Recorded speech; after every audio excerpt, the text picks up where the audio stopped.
আজকে আলোচনা করব বাংলাদেশ বনাম হংকংয়ের মধ্যকার এশিয়া কাপ বাছাই পর্বের তৃতীয় ম্যাচ প্রসঙ্গে।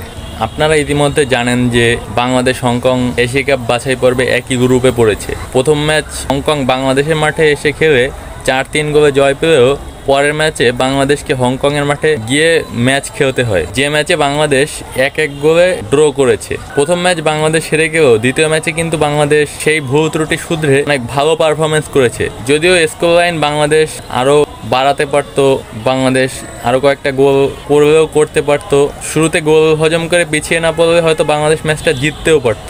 তবে যাই হোক, এই ম্যাচে কিন্তু বাংলাদেশের পারফরমেন্স অনেক পরিবর্তন এসেছে।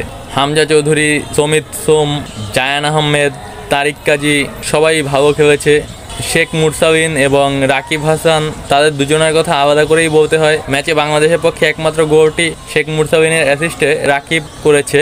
ম্যাচের শুরুতে প্রথম হাফের মাঝামাঝি সময়ে হংকং একটি পেনাল্টি পায়, যার ফলে কিন্তু হংকং ম্যাচের শুরুতেই 1-0-তে এগিয়ে যায়। পরবর্তীতে বাংলাদেশ ভালো খেললেও গোলটি শোধ হচ্ছিল না, যার ফলে 84 মিনিটে কিন্তু শেখ মুরসালিনের অ্যাসিস্টে রাকিব একটা চমৎকার গোল করে, একটা চমৎকার ফিনিশিং এর মাধ্যমে বাংলাদেশকে 1-1 গোলের সমতায় ফিরায়। পরবর্তীতে আর কোনো গোল না হয় এই ম্যাচটি 1-1 গোলে শেষ হয়। এই ম্যাচে বাংলাদেশ বল পজিশনের দিক থেকে এগিয়েছিল, পাসিং, ড্রিবলিং সবই মনোমুগ্ধকর ছিল। এই হামজা চৌধুরী আসার পর যে বাংলাদেশের পারফরমেন্সটা আগের তুলনায় অনেক উন্নতি হয়েছে সেটা ম্যাচ দেখলেই বলে দেওয়া যায়।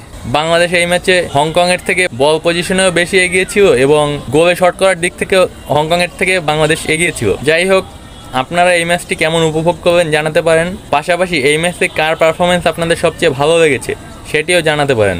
সবাই ভালো থাকবেন, দেখা হবে পরবর্তী নতুন কোনো ভিডিওতে। ধন্যবাদ সবাইকে।